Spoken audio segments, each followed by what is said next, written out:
Bonsoir, bienvenue à vous en direct sur Public Sénat. La pression est maximale sur l'Europe après les naufrages en Méditerranée. Pointé du doigt suite à la multiplication de ces tragédies, l'Union prévoit un sommet extraordinaire ce jeudi.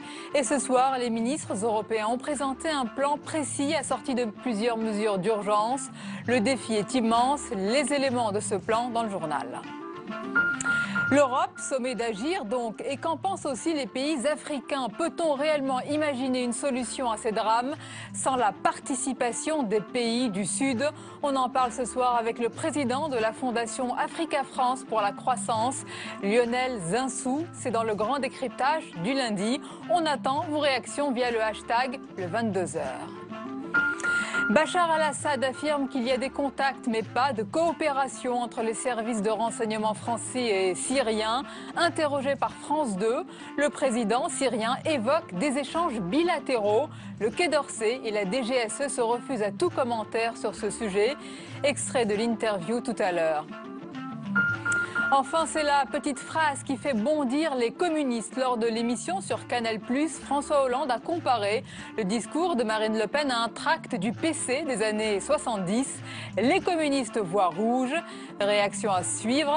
Et puis hier, le président a aussi confirmé la prime d'activité aux jeunes. Les détails de ce dispositif moins élargi qu'annoncé tout à l'heure. Voilà pour le programme de votre 22h. Merci d'être en notre compagnie ce soir. Les terribles images des naufrages en Méditerranée tournent en boucle sur les chaînes de télévision européennes. La pression est maximale sur l'UE, d'autant qu'une nouvelle tragédie a marqué cette journée sur les côtes grecques. Les détails avec Paul Bouffard. Dans les eaux internationales, les appels de détresse s'enchaînent. De nouveaux bateaux seraient en train de sombrer. À leur bord, plus de 400 migrants. C'est un des passagers qui aurait lancé l'alerte. Selon lui, 20 personnes seraient déjà mortes. Les deux embarcations se trouveraient à 55 km des côtes libyennes. Les gardes-côtes disent ne pas avoir les moyens de les secourir pour le moment. Manque de ressources en raison des opérations sur le naufrage du chalutier ce week-end au large de la Libye. Ce matin, sur les côtes maltaises, les corps des 24 victimes de ce week-end sont débarqués. Dans les heures qui viennent, le bilan risque de s'alourdir. Des survivants font état de la présence de plus de 700 personnes à bord du chalutier. Des flux de migrants qui ne cessent d'augmenter, fuyant les conflits en Afrique et au Moyen-Orient. Ces hommes et femmes empruntent 5 routes de voyage, avec une principale, celle entre la Libye et l'Italie. En 2013, plus de 40 000 personnes l'auraient utilisée. En 2014, selon le Haut Commissariat aux réfugiés, 219 000 personnes auraient tenté la traversée de la Méditerranée, l'équivalent de la population de la ville de Rennes. Avec ces tragédies en chaîne, le bilan pour l'année 2015 pourrait s'élever à 1600 morts en à peine 4 mois. Pointé du doigt suite à la multiplication de ces tragédies, l'Europe prévoit un sommet extraordinaire ce jeudi. Et ce soir, les ministres européens ont présenté un plan précis assorti de plusieurs mesures d'urgence. Le défi est bien sûr immense. La réponse sécuritaire ne suffira pas. Les détails avec Marie Brémaud. Face aux cadavres qui se multiplient en Méditerranée, réunion de crise ce matin des ministres des Affaires étrangères européens au Luxembourg. Et quand la porte-parole de la diplomatie européenne parle d'une réponse commune immédiate à trouver, du côté de l'exécutif italien, on a réfléchi depuis bien longtemps aux réponses nécessaires à apporter. Une réponse immédiate, c'est un engagement supplémentaire de l'Union européenne sur Frontex et Triton. Un engagement supplémentaire de l'accueil des immigrants et un engagement plus important pour lutter contre le trafic et la contrebande. Depuis novembre 2014, l'opération Triton est coordonnée par l'Agence européenne pour la surveillance des frontières, Frontex. L'opération Triton, censée soulager les pays les plus exposés en surveillant les frontières. Mais avec 3 millions d'euros par mois, les moyens mis à disposition par l'Europe sont insuffisants. L'Italie, la Grèce, l'Espagne doivent porter la quasi-totalité du fardeau et demandent depuis des années une solidarité accrue entre les États membres pour faire face au flux massif des migrants. Je dois avertir que nous sommes confrontés à une tâche énorme. Il n'y aura pas de solution rapide. Pas de solution sans une enveloppe budgétaire plus importante, pas de solution non plus sans une coopération avec les pays de départ, notamment la Libye. On a un vrai problème avec les côtes libyennes où il n'y a plus d'autorité. Donc à nous, Européens, de nous dire que rétablir une autorité d'État en Libye, c'est un élément premier de la coopération future. Et deuxième élément, voir quelle est la solution en attendant. Est-ce qu'on installe des camps sous couvert de l'ONU? Est-ce qu'on trouve des solutions de passage? En tout cas, il faut trouver des solutions parce qu'aujourd'hui, on n'y arrive pas. Un sommet européen extraordinaire sur la crise des migrants aura lieu ce jeudi. Les chefs d'État s'inspireront sans doute des 10 propositions avancées aujourd'hui par la Commission européenne.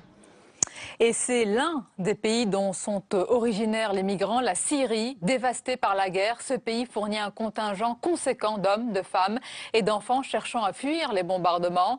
La situation sur place est dramatique. Bachar el-Assad affirme ce soir qu'il y a des échanges entre les services français et syriens. On l'écoute, interrogé par France 2. Vous avez un ennemi commun avec la France, le groupe État islamique. Est-ce que depuis les attentats du mois de janvier à Paris, vos services de renseignement ont des contacts avec les services de renseignement français? Il y a des contacts, mais il n'y a pas de coopération. Que voulez-vous dire par contact? Nous avons rencontré certains responsables de vos services de renseignement, mais il n'y a pas de coopération. Il n'y a pas d'échange d'informations? Non, rien du tout. Alors pourquoi ces contacts? Ce sont eux qui sont venus en Syrie et pas nous qui sommes allés en France. Ils sont venus peut-être pour un échange d'informations. Mais lorsque vous souhaitez établir ce genre de coopération, ça doit être dans les deux sens. Nous les aidons, ils nous aident en retour. Mais d'après vos hommes politiques et le gouvernement français, il faudrait les aider alors qu'ils soutiennent les terroristes et tuent nos citoyens. Ça ne marche pas comme ça. La suite du 22h, et c'est le grand décryptage du lundi, consacré ce soir bien sûr à la multiplication de ces tragédies en mer. Vous pouvez réagir à notre débat via le hashtag le 22h. 3 grands thèmes sont au programme. Face à ces drames, l'Europe se retrouve-t-elle confrontée à l'un de ses plus grands défis? Et puis à propos de la réunion d'urgence de jeudi, l'Europe doit-elle associer les pays du Sud? Enfin, concernant l'Afrique, faut-il davantage privilégier le co-développement? Et pour en parler, je reçois ce soir et j'accueille avec plaisir Lionel Zinsou. Bonsoir. Bonsoir. Et bienvenue. Vous êtes le président de la Fondation Africa France pour la croissance. Vous présidez aussi le fonds d'investissement PAI Partners. Et je précise également, pour bien vous présenter, que vous intervenez souvent sur le potentiel et le dynamisme du continent africain. Vous êtes pour un partenariat renouvelé avec l'Afrique. On va en parler. Nous accompagne également ce soir notre chroniqueur, Jean-Louis Gombault. Bonsoir Jean-Louis. Bonsoir Sonia. Alors, on va évoquer ensemble les différents éléments de cette situation critique avec la multiplication, Lionel Zinsou, des naufrages, le rôle de l'Europe et de l'Afrique, un sujet dont on parle peu, pourtant c'est majeur. Mais d'abord, je voulais laisser réagir l'homme que vous êtes. Votre histoire est bien sûr liée à ces destins, au continent africain et plus largement, ça nous touche tous, ça nous interpelle tous. Oui, alors d'abord, il y a une dimension tragique que les images montrent bien. C'est déjà tragique d'être 950 sur un chalutier et en plus, au bout du voyage, il n'y a pas l'arrivée à Lampedusa et il y a la mort. Donc, la dimension tragique a heureusement réveillé les autorités publiques européennes. Il est vrai que depuis le début de l'année, on ne sait pas exactement dire combien, mais c'est probablement près de 2000 victimes. Donc on est devant un phénomène un peu comparable à la tragédie des boat people en leur temps. Et il y a eu une mobilisation pour les boat people des organisations, des ONG, notamment de Médecins sans frontières, c'était bien connu. Là, il faut une réaction des peuples, des opinions, des ONG et des autorités publiques. Alors, on n'a pas encore tout à fait pris la dimension parce que le plan d'urgence des ministres est timide. Maintenant, il y a un sommet extraordinaire des 28 chefs d'État à la demande du gouvernement italien, à la demande du président du Conseil, le Polonais Donald Tusk. Donc il est possible que nous ayons une vraie réponse politique, parce qu'il faut une vraie réponse politique et une vraie réponse humaine. En plus, c'est un test très important sur la capacité de l'Europe à être dans la compassion et dans l'action efficace au service des victimes. Et on a vraiment besoin d'images d'une Europe qui soit capable de s'engager de façon humaine. Cela dit, c'est un phénomène extrêmement complexe parce qu'il y a un élément criminel et un élément très clairement lié au terrorisme. Vous parlez beaucoup de l'Europe, l'Europe sommet d'agir, on le comprend. Vous avez parlé de cette réunion à venir jeudi. Pourquoi ce silence assourdissant des gouvernements africains quand leurs fils, leurs filles de leur pays meurent également ainsi dans un tel désespoir? Non, je ne suis pas sûr qu'il y ait un silence des pays africains, notamment sur la dimension criminelle. Les passeurs, non seulement sont des passeurs, ce qui en soi est déjà une activité criminelle, mais en plus de plus en plus liés au terrorisme. Et ça, dans des pays déstabilisés, au plus haut point la Libye, qui explique les 3/4 du phénomène d'aujourd'hui, mais aussi en Égypte, qui n'est pas stabilisée. Et clairement, c'est une espèce de ressource fiscale honteuse du terrorisme que de faire du trafic d'êtres humains. Et ça, contre le trafic d'êtres humains, il y a une mobilisation quand même de toute l'Afrique. Cela étant, ça n'est pas que ça, c'est aussi effectivement un phénomène économique, phénomène social. Et là, effectivement, c'est plus assourdissant comme silence. Et c'est plus gênant que l'Union européenne se réunisse sans l'Afrique. Sur voilà, cette dimension. Pourquoi ne pas associer?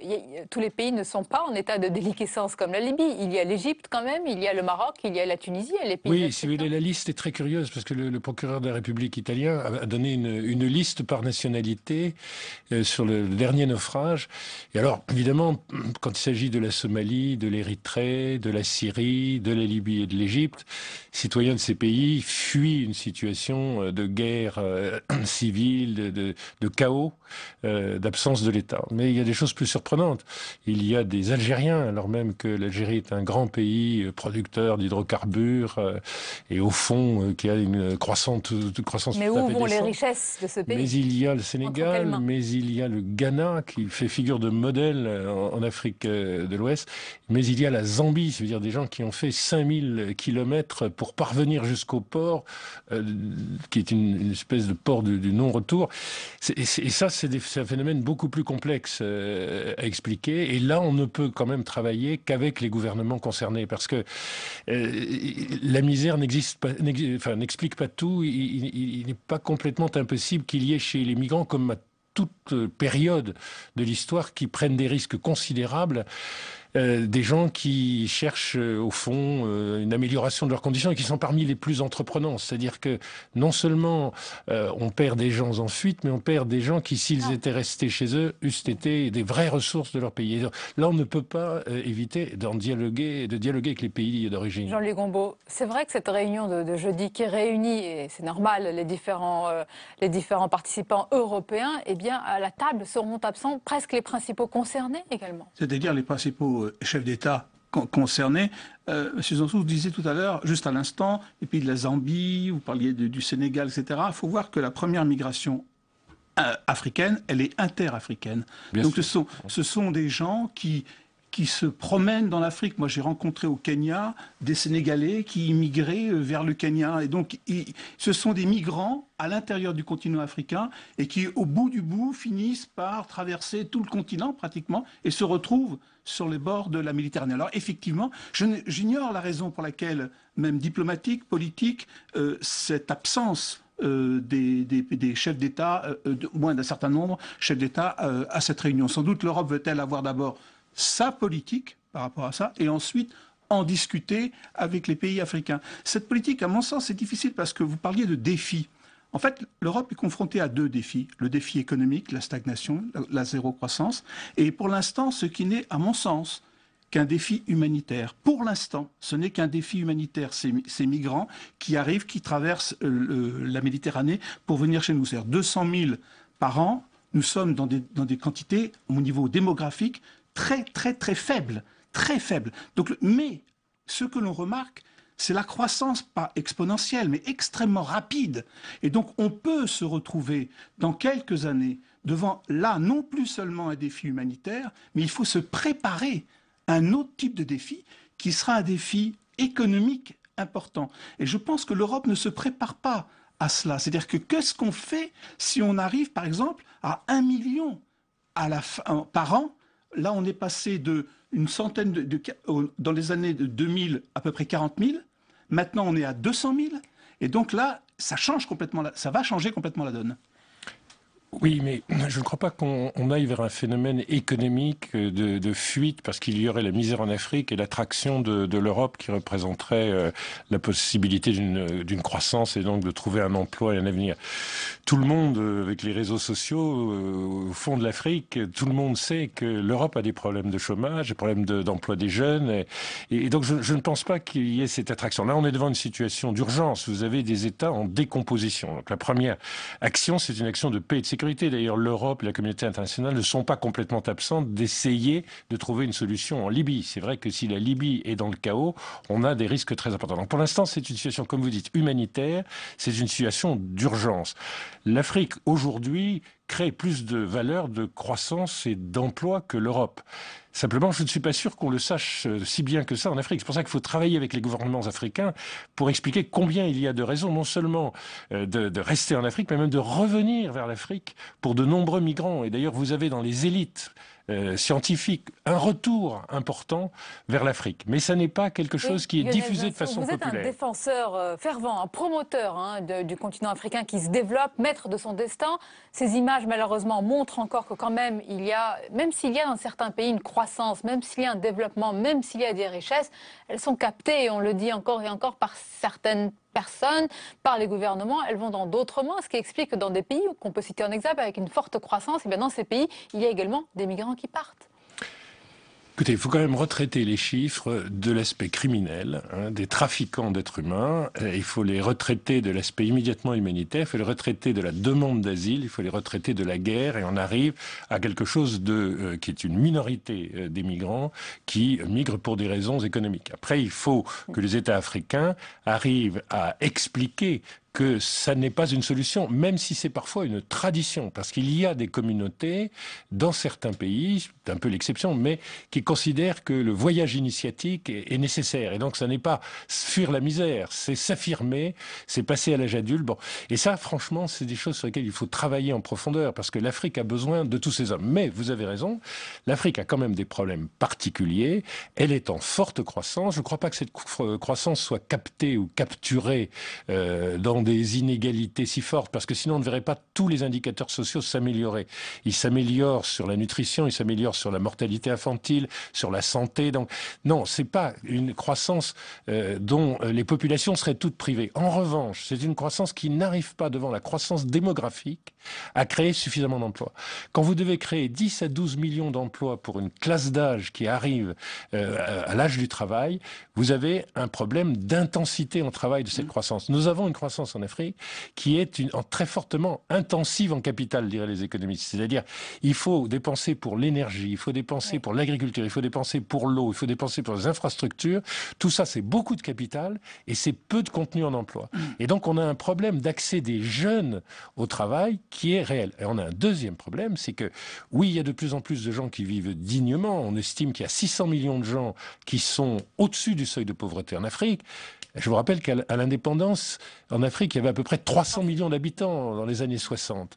Donc là, il y a 600 millions, 2 fois la population de l'indépendance, qui est du côté de ceux qui vivent dignement. Mais il y a 400 millions de pauvres, car la croissance démographique a été si forte qu'elle a rempli, en fait, les deux contingents, à la fois celui des classes moyennes et des classes supérieures qui vivent beaucoup mieux, mais aussi celle des exclus. Et donc, on a un problème de croissance inclusive. C'est un peu pour ça qu'on... Il y a beaucoup de dimensions. Oui, non, mais c'est très intéressant. Voilà, c'est beaucoup plus nuancé. Je vais revenir en un mot, Jean-Luc Gombault, pour qu'on comprenne tous au dispositif actuel, quand même, de l'Europe. On va rappeler qu'au départ, il y avait Mare Nostrum. Mare Nostrum, ça a été mis en place par les Italiens, financé par les Italiens. Et puis, il y a eu une solution européenne qui s'appelait Triton, beaucoup plus étriquée, beaucoup moins ambitieuse. Et, on va le dire, moins cher. Et qui a, malheureusement, bien sauvé moins de vies. Certains pensent, et il faut dire les non-dits, que sauver les migrants, c'est provoquer un appel d'air. Alors, je ne vois pas... J'ai entendu même un ministre aujourd'hui déclarer ça. Je crois que c'était le ministre allemand qui a dit ça, ce qui est totalement faux. Parce qu'en réalité, justement, on remarque depuis l'installation de Triton, par rapport à Mare Nostrum, qu'il y a une progression considérable des arrivées. C'est-à-dire qu'on dit, si on rétablit Mare Nostrum, les gens se sentiront en sécurité, et donc se sentant en sécurité, ils n'hésiteront pas à s'embarquer à 150 sur une barque. Ce qui est complètement grotesque, et que quand vous regardez les chiffres, en réalité, ça n'a cesse de progresser. Et donc, parce que Triton n'a pas comme objectif, il a simplement un objectif de surveillance, il n'a pas un objectif de secours. Et en plus, c'est limité au niveau zone maritime. Donc, on se demande d'ailleurs quels sont les ressorts intellectuels de telles démonstrations. Parce qu'en réalité, 9 millions d'euros, parce que ce qu'a coûté Mare Nostrum aux Italiens par mois, qu'on répartirait sur les 28 pays membres de la zone euro, c'est un pourboire. Là, on est sur 3 millions d'euros par mois avec Frontex, ce qui est tout à fait grotesque, même si l'Europe a de sacrés problèmes financiers. C'est vraiment ridicule. Donc, on ne voit pas tellement quel est le raisonnement intellectuel qui conduit à affirmer des choses qui sont manifestement fausses, parce que depuis l'arrivée de Triton, ça augmente, et non pas ça diminue. C'est contradictoire. Donc, on ne voit pas quel but est poursuivi. Je crois que le but est strictement politique. C'est-à-dire, il faut expliquer, je crois, aux gens que pour l'instant, le problème, il est strictement humanitaire, et vous êtes d'accord là-dessus. Or, les populations ont peur.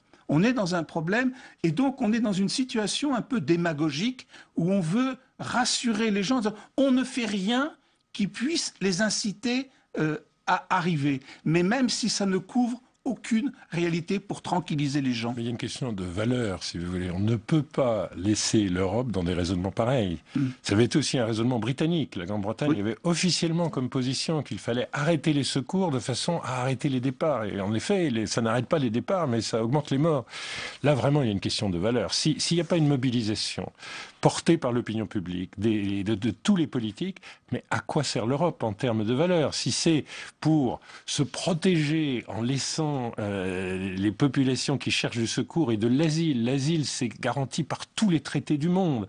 Les laisser mourir à vos portes, franchement, ça serait un problème. Ce serait une faillite des valeurs. Avant même d'être une crise humanitaire, ce serait pour l'Europe.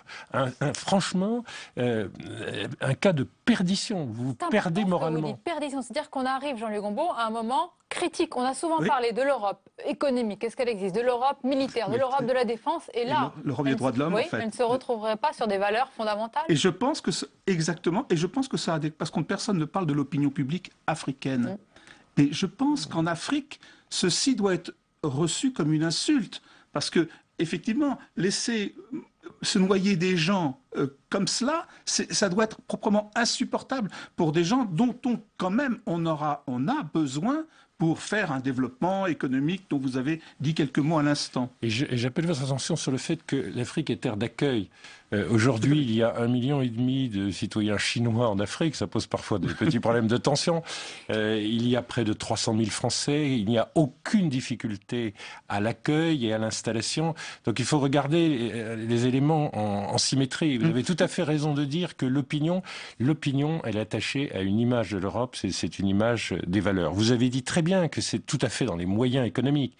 Mais si on se compromet dans les valeurs en pensant une vie n'est pas une vie qu'il faut sauver simplement parce qu'elle est syrienne, égyptienne, libyenne ou zambienne, mais ce tri des vies humaines, c'est quelque chose qui serait la perdition de l'Europe, à mon avis, vis-à-vis de sa propre opinion et vis-à-vis de l'image que représente l'Europe en Afrique. Jean-Luc Gombault, je vous laisse réagir. Une parenthèse, parce qu'il y a également d'autres pays qui accueillent les migrants. Il y a la Turquie, il y a la Jordanie, il y a le Liban, il y a la Tunisie. Donc il y a beaucoup de pays qui portent aussi quelque chose qui est pas lourd en termes évidemment humains, mais qui portent quand même des défis importants alors que ce sont parfois des petits pays. Oui, et alors, et en Europe, en fait, combien de pays accueillent? Parce qu'on parle de ces 200 000, il n'y a pas que 200 000, en réalité il y a 300 000 si on compte les arrivées terrestres, mais on s'aperçoit d'une chose que la majeure, autant les migrants, c'est 40% des Syriens et des Érythréens qui arrivent sur les côtes, et en réalité,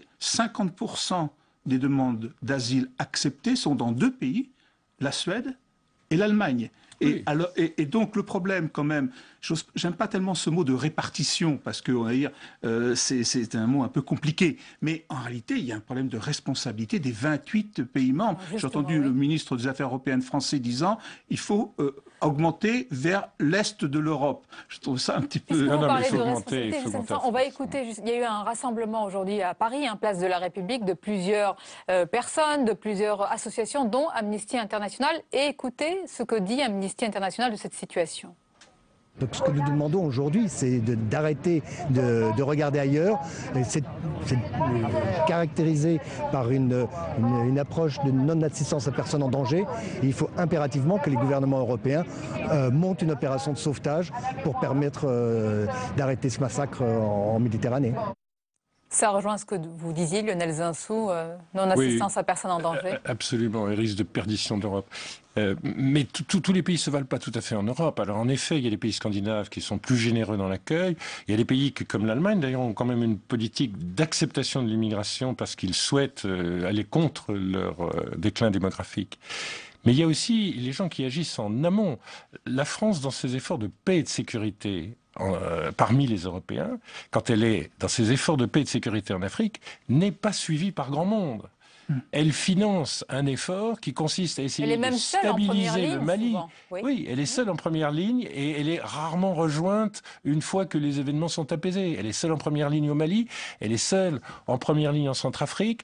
Boko Haram, parce que tout ça c'est quand même une multinationale du terrorisme, puisque Boko Haram est maintenant affilié à Daesh, eh bien le pays qui soutient les pays en coalition qui essayent de venir à l'aide du Nigeria, c'est la France. Et c'est très difficile de faire venir des contingents européens et de faire venir de l'équipement et de l'argent européen. Pour conclure, Lionel Zinsou, il y a un vrai problème d'ensemble sur les valeurs de l'Europe. Votre vision, il nous reste quelques secondes. Dans chaque pays, quand même, sous des formes différentes, il y a aujourd'hui une rhétorique anti-immigration qui prospère sous l'aiguillon de partis populistes. En France, le Front National, la Ligue du Nord en Italie, UKIP en Grande-Bretagne, Pegida en Allemagne. Que faut-il faire? Parce que là, il faut peut-être une réponse encore plus profonde et de plus long terme pour lutter contre ces discours qui s'installent et qui prospèrent aussi. Oui, alors là, si vous voulez, c'est quand même un effet classique des crises très profondes que de faire, par la xénophobie, de faire de l'autre, de faire de l'étranger, de faire du migrant, de faire de celui qui est différent, la victime expiatoire. Et à cet égard, on a dans certains pays un retour à certaines des pratiques des années 30. Donc ça, c'est un travail politique absolument fondamental dans chacun des pays qui dépasse un peu la situation qui est celle-ci. Mais surtout pour l'opinion publique, ça n'est pas la même chose. Le phénomène d'immigration sur lequel on veut une modération, on parle alors d'immigration légale. Là, on est devant une situation d'urgence. Si la première puissance économique du monde, les 500 millions de gens les plus riches au monde, ne sont pas capables, alors qu'ils mobilisent des centaines de milliards d'euros pour sauver des banques ou tel État de l'Union, ne sont pas capables de sauver les gens en mer, là, c'est la perdition morale de l'Europe. Merci Lionel Zinsou d'avoir été notre invité. On était ravis de vous accueillir. Merci Jean-Luc Gombault pour votre analyse. La suite du 22h à présent avec le rappel des principales informations en France et dans le monde. C'est le tour de l'info. Il est signé ce soir Nathalie Guillouard. Sur la base aérienne de Beyrouth, la capitale libanaise, le ministre de la Défense Jean-Yves Le Drian et son homologue assistent à une première livraison d'armes françaises à l'armée libanaise. L'objectif, mieux lutter contre la menace djihadiste qui vient de Syrie. Le Liban, ce pays qui connaît le prix de la guerre, ne veut pas être entraîné dans le chaos qui l'entoure. La France est et sera présente pour l'y aider. Des armes financées par un don saoudien de près de 3 milliards d'euros. La France et l'Arabie saoudite espèrent ainsi contribuer à la stabilité du Liban. C'est la petite phrase de trop pour les communistes. Le chef de l'État a en effet déclaré que Marine Le Pen parle comme un tract du Parti communiste des années 1970. Les réactions ne se sont pas fait attendre. J'ai demandé au président de la République des excuses publiques pour cette phrase. En vérité, c'est une phrase lamentable. Le porte-parole du gouvernement, Stéphane Le Foll, dit comprendre la demande de Pierre Laurent, mais affirme qu'il n'y aura pas d'excuses publiques. 3 anciens ministres communistes de François Mitterrand ont également réagi. Ils se sont sentis insultés par les propos de François Hollande. Mathieu Gallet est blanchi suite aux révélations du Canard enchaîné sur le coût de la rénovation de son bureau, de sa voiture et d'un conseiller en communication. L'inspection générale des finances a mené l'enquête. Selon ses conclusions, les dépenses ne présentent pas de caractère abusif. Cette mission était mandatée par les ministres des Finances, de l'Économie et de la Culture. La zone montagneuse était difficile d'accès. Il aura fallu près d'un mois après le crash de l'A320 de Germanwings pour que les opérations de ramassage des débris de l'Airbus se terminent. Ils ont été stockés dans un hangar à Seine-les-Alpes. Les opérations de dépollution doivent à présent débuter. Et l'on termine par le dessin du jour signé Plantu pour Le Monde qui s'inquiète de la lenteur des institutions européennes à se mobiliser face à la détresse des migrants.